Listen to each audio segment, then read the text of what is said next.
రోజు మేము memes trolls అవి చూస్తూ ఉంటాము. మాకు మీమ్స్ గార్డ్ అంటే బ్రహ్మానందం గారు, లేకపోతే అప్పుడప్పుడు షిండే గారు, కొన్ని డైలాగ్స్ ఉంటాయి.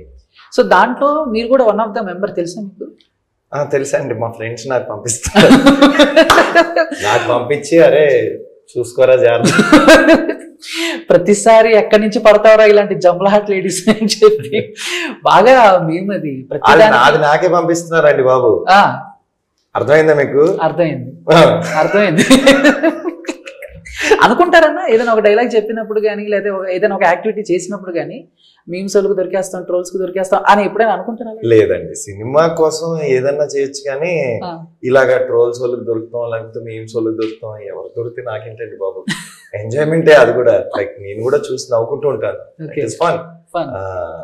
ఫన్ అంటే ఏంటి అని అడగద్దు, చాలా ఉంటాయి. ఫన్ అంటే చాలా ఉంటాయి.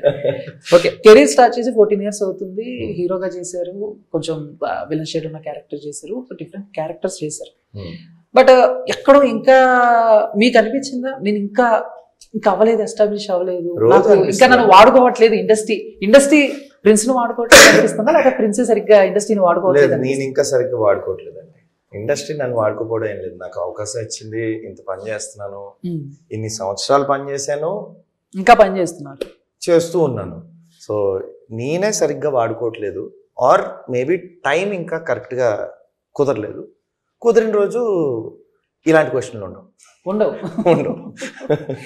ఇంకా ఫేస్ చేస్తూ ఉంటారా ఇలాంటి క్వశ్చన్స్? అంటే బయట లేకపోతే ఫ్యామిలీ? 100% అండి. అంటే నాకు ఎవ్రీ 2-3 daysకి ఏంట్రా ఏమన్నా సైన్ చేసావా అనే క్వశ్చన్లు నా ఫ్రెండ్స్ నుంచి వస్తుంది, ఇంట్లోంచి వస్తుంది. అలాగే మా గ్రాండ్ మదర్ ఫోన్ చేస్తారు, ఏంట్రా నెక్స్ట్ ఏం వస్తుంది, ఏం చెప్పాలో తెలియదు, నిన్నే ఒక కథ విన్నాను వద్దన్నాను. ఇప్పుడు ఆన్సర్ అంటూ ఒకటి ఉండాలి కదా. ఏమన్నా షూటింగ్ చేస్తాం అంటే లేదు, ఇంట్లోనే కూర్చున్నా అంటే బాగోదు. బట్ వీలైనంత వరకు నాకు నచ్చిన కథలు మాత్రం చేద్దామని ట్రై చేస్తున్నాను. అందులో కొన్ని సక్సెస్ అవ్వచ్చు, కొన్ని ఫెయిలియర్ అవ్వచ్చు, but at the end of the day నా డెసిషన్ అది, అండ్ నేను దానికోసం నిలబడతాను. ఓకే, అంటే మామూలుగా ఈ 14 years కెరీర్లో ఏమన్నా క్యారెక్టర్స్ ఏమన్నా మీరు టైం కుదరక, స్టోరీ నచ్చక మిస్ చేసుకున్న సిచ్యువేషన్స్ ఏమైనా ఉన్నాయా?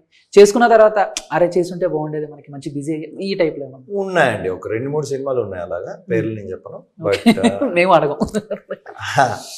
ఉన్నాయి డెఫినెట్గా. అంటే ఇది నాకు నచ్చక నేను చేయలేదు, బట్ తర్వాత అది హిట్ అయింది.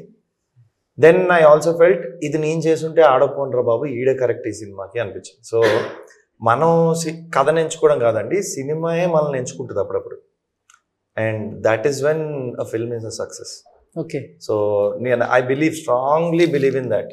ఏంటంటే మనం అనుకుంటాం కథ విన్నావు నువ్వు, ఇది నచ్చింది, ఇది నచ్చలేదు, ఇదంతా కాదు.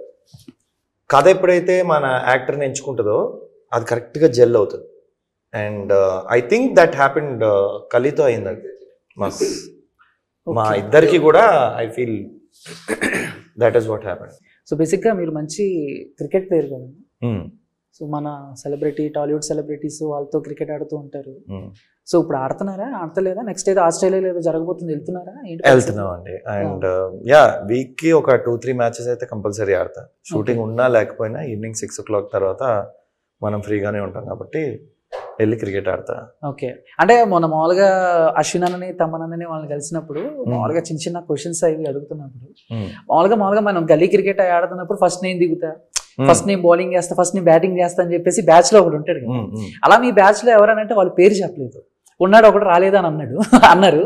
బట్ మీరేమన్నా సరదాగా ఏమన్నా దాన్ని షేర్ చేసుకోగలరా? నేనైతే కాదు, డెఫినెట్ గా మీరైతే కాదు. నేను ఇంకా అరే నువ్వు వెళ్ళరా బాబు, నువ్వు వెళ్ళు, అరే ప్రతిరోజు ఆడుతున్నాం కదా వెళ్ళరా బాబు అంట. మా గ్రూప్ లో అలా ఎవరున్నారు? యాక్చువల్ గా తమనే బ్యాటింగ్ వెళ్ళిపోతారు అవుట్ అయిపోయినా కూడా మళ్ళీ తిరిగి బ్యాటింగ్ వెళ్తాడు. అవుట్ అయిన తర్వాత అవతల టీం రిక్వెస్ట్ చేసుకుని నేను ఇంకొకసారి ఆడతానని చెప్పి ఆడతాడు ఆయన. ఓకే, రైట్ హ్యాండ్ కదా, ఇప్పుడు లెఫ్ట్ హ్యాండ్ ఆడతా అంటారు. లేదు లెఫ్ట్ ఏం ఆడు, మళ్ళీ రైటే. అండ్ రెండోసారి వెళ్ళి ఫుల్ కొట్టేస్తుంటాడు అటు ఇటు, బైక్ చాలా గట్టి కొడతాడు ఆయన. సో అలా ఎలా చేస్తారన్న? ఆల్రెడీ ఒకసారి అవుట్ అయినా కూడా అంటే తమను అడిగిన తర్వాత వద్దాం. ఓకే, లైక్ ఇప్పుడు ఆల్రెడీ మీరు ఎంత కాదన్నా అది వెంటాడుతూ ఉంటది కాబట్టి as a big boss. So చూస్తున్నారా ఇప్పుడు ఈ సీజన్? చూస్తున్నారా? కొంచెం కొంచెం టైం ఉన్నప్పుడు చూస్తున్నానండి. Okay. 10 minutes 15 minutes max. ఉన్నారన్న ఫ్రెండ్స్ ఎవరైనా ఉన్నారా తెలిసిన వాళ్ళు? ఎవరు లేరండి. ఎవరు లేరు. జస్ట్ హాట్‌స్టార్ పెట్టినప్పుడు మనకి నాగార్జున గారి ఫేస్ కనిపించగానే క్లిక్ చేయాలనిపిస్తుంది. ఓకే, మామూలుగా ఎవరైనా ఫేవరెట్ గానీ వీళ్ళు బాగా ఆడుతున్నారు అని ఎవరైనా? నిఖిల్ అని ఒక ఆయన బాగా ఆడుతున్నాడు, నాకైతే ఆయన నచ్చాడు. ఓకే, సో ఏంటన్నా అంటే మామూలుగా మీరు కెరీర్ స్టార్ట్ చేసి ఒక 14 years అవుతుంది. 14 years లో మంచి మంచి సినిమాలు చేశారు, డిఫరెంట్ కాన్సెప్ట్స్ తో మా ముందుకు వచ్చారు. బట్ కలి సో మీ కెరీర్ లో ఎంతవరకు స్పెషల్ గా నిలవబోతుంది అంటే ఏం చెప్తారు? ఇప్పుడు first favourite film, second favourite film అలా ఉంటాయి కదా, ఆ రేటింగ్ లోకి వస్తే this is my second favourite film. Oh, and first ఏది ఇస్తారన్నా? అంటే ఫస్ట్ సినిమా కదా, అది అలా నీకు నాకు. ఓకే, సో కలి నాకు ఎందుకు special? It is because it is on a serious topic which is suicide. ఈ మధ్య కాలంలో మనం చాలా స్టోరీలు వింటున్నాం, ఈ యాక్టర్స్ అని పేరు, లేకపోతే so and so business man they committed suicide అని. మొన్నే మలైకా అరోరా ఖాన్ వాళ్ళ ఫాదర్ సూసైడ్ చేసుకున్నారు అట్ దాట్ ఏజ్. లైక్ అంటే అది ఒక స్ప్లిట్ సెకండ్ డిసిషన్ అండి. చేసుకుంటే ఎలా ఉంటుంది అనేది ఈ సినిమాలో మేము చూపించాం. అండ్ హోప్ఫుల్లీ ఎవరన్నా చూసి ఇన్ కేస్ వాళ్ళు ఏమన్నా బాధలు పడుతుంటే కనుక ఆర్ అలాంటి ఆలోచనలు ఏమైనా ఉంటే, అందరికీ వస్తాయండి. కోవిడ్ టైంలో నాకు కూడా కొన్ని ఆలోచనలు వచ్చాయి అనమాట. అలా అని చెప్పి నువ్వు అది చేస్తావా అంటే చేయవు, తెలివిగా ఆలోచిస్తావు. అక్కడ ఆ సెకండ్ చాలా ఇంపార్టెంట్, ఆ స్ప్లిట్ సెకండ్ డెసిషన్ చాలా ఇంపార్టెంట్ అండి. ఆ మూమెంట్ వచ్చినప్పుడు ఈ సినిమా ఒక స్ప్లిట్ సెకండ్లో గుర్తొచ్చినా కూడా డెఫినెట్గా సూసైడ్ అయితే కమిట్ చేసుకోరు. అండ్ మేము చేసిందే దాని గురించి. అండ్ హోప్ జనాలు కూడా. మీరు ఇందాక ఇప్పుడు మాట్లాడుతూ కొంచెం నాకు అప్పుడప్పుడు అలా వచ్చినాయి అన్న, అంటే మేము స్క్రీన్ మీద మీకు ఎప్పుడైనా అలాంటి థాట్స్ వచ్చాయా? లైక్ కొంచెం నెగిటివ్ థాట్స్? డెఫినెట్గా అండి. చెయ్యి ఈ బతుకు అనే ఒక ఫీలింగ్ చాలా సార్లు వస్తుంటుందండి. కానీ అలా అని చెప్పి మనం అంత వీక్ హార్టెడ్ కాదు కదా. మళ్ళీ నిలబడతాం, మళ్ళీ కష్టపడతాం, మళ్ళీ పోరాడతాం. సో అందరికీ వస్తాయి నాకు తెలిసి. అంటే చెప్పుకోవడానికి కొంచెం సిగ్గు, అంటే అర్రే నేను ఇలా ఆలోచించానా. బట్ డెఫినెట్గా ఒక లైఫ్ టైంలో మనిషి అన్నాక ఏదో ఒక పాయింట్లో ఒక ఆలోచన అయితే వస్తుంది. ఏంట్రా బాబు ఇది గొడవలన్నీ పోతే బాగుండు. కానీ చచ్చిపోవడం రీజన్ అంటే ఒకవేళ చచ్చిపోతే అది సొల్యూషనా అంటే కాదు. సో ఎందుకు కాదు అనేది ఈ సినిమాలో మేము చూడాలి. ఎస్, అంటే మాలో మేము గొడవలు ఆడుకున్నాం కానీ ఆయనకు తెలియకుండా చేసాం. ఆయన ఇన్నర్ ఫీలింగ్ ఏంటన్నా, సైడ్ నుంచి ఎందుకు కొట్టుకుంటున్నారా మీరు అంతా ఈ టైప్ ఉంటుందా సార్? అంతేనా? చాలా బయట నుంచి అలా చూసి సర్లే ఏదో చేయండి, సర్లే ఏదో గాను. Okay done. దాని మీ ఇద్దరికి ఒక క్వశ్చన్ అన్న. సో బేసిక్గా యాక్టర్స్ అన్న తర్వాత పోటీ ఉంటుంది అని బయటకు చెప్పకపోయినా లోపల అనిపిస్తుంది, ఇదేంటి ఇలా చేస్తున్నాడు, వీడికంటే మనం బెటర్గా సో అలా ఏదైనా ఒక సీన్ చేస్తున్నప్పుడు మీ ఇద్దరికి ఏంటి ఇలా చేస్తున్నాడు, ఏంటి డైలాగ్ ఓకే మనం కూడా అన్న సిచ్యువేషన్స్ ఏమన్నా అనిపించాయా? మంచి సిచ్యువేషన్ ఒకటి చెప్తానండి.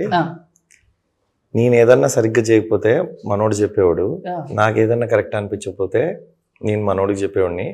మీ ఇద్దరం టీము, సినిమా అనేది పోటీ కాదు, ఇది కలిసి ఒక కథ బయటికి చెప్పడం అనేది మా అటెంప్ట్ ఇది. సో నేను ఎప్పుడు కాంపిటీషన్గా ఫీల్ అవ్వలేదు. నా ప్లేస్లో నేను చాలా సెక్యూర్గా ఉన్నాను, ఆయన ప్లేస్లో ఆయన చాలా సెక్యూర్గా ఉన్నాడు.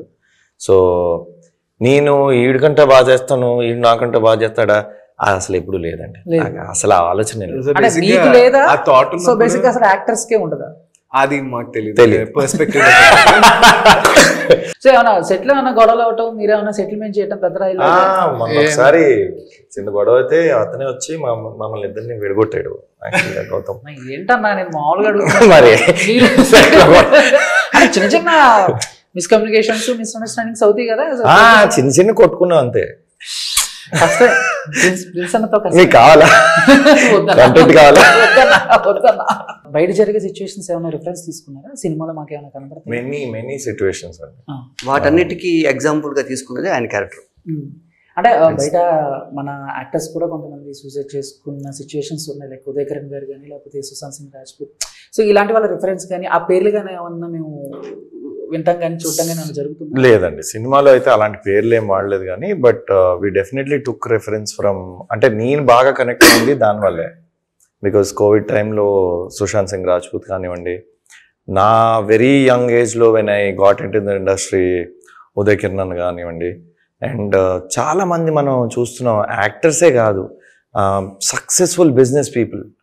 సడన్గా ఒకరోజు పొద్దున్న లేచి చూడంగానే న్యూస్లో మనం ఏంటంటే, అరే ఇంత సక్సెస్ ఉన్నోళ్ళు వీళ్ళకి ఏం అవసరం, అందరూ ఏమనుకుంటారు, ఓ ఆర్థిక కష్టాల వల్ల ఇలా అయిపోయింది. కాదండి, it is about the balance. And దానికి ఏంటంటే ఎన్నో కష్టాలు ఉండవసలేదు, ఒక స్ప్లిట్ సెకండ్ చాలు. ఆ మూమెంట్లో నువ్వు ఏం ఆలోచించావు, ఏం జరిగింది, నువ్వు దేనికి హర్ట్ అయ్యావు, ఎంతలో హర్ట్ అయ్యావు. హర్ట్ అవ్వడం తప్పు కాదండి, అది హ్యూమన్ ఎమోషన్. కానీ how you act on it, అంటే అంత మేజర్ స్టెప్ తీసుకోవాల్సిన అవసరం లేదు. So these were the thoughts which were going on in my head. And అదే టైంలో మనోడు నాకు ఈ స్క్రిప్ట్ చెప్పడం Seshu, and luckily my friend Gautam, mister Gautam Varma, మా ప్రొడ్యూసర్, కట్ థ్రోట్ ఫెలో, నేను చేస్తానన్నా అన్నాడు. అండ్ అక్కడి నుంచి ఇంకా ముందుకెళ్ళింది. ఓకే.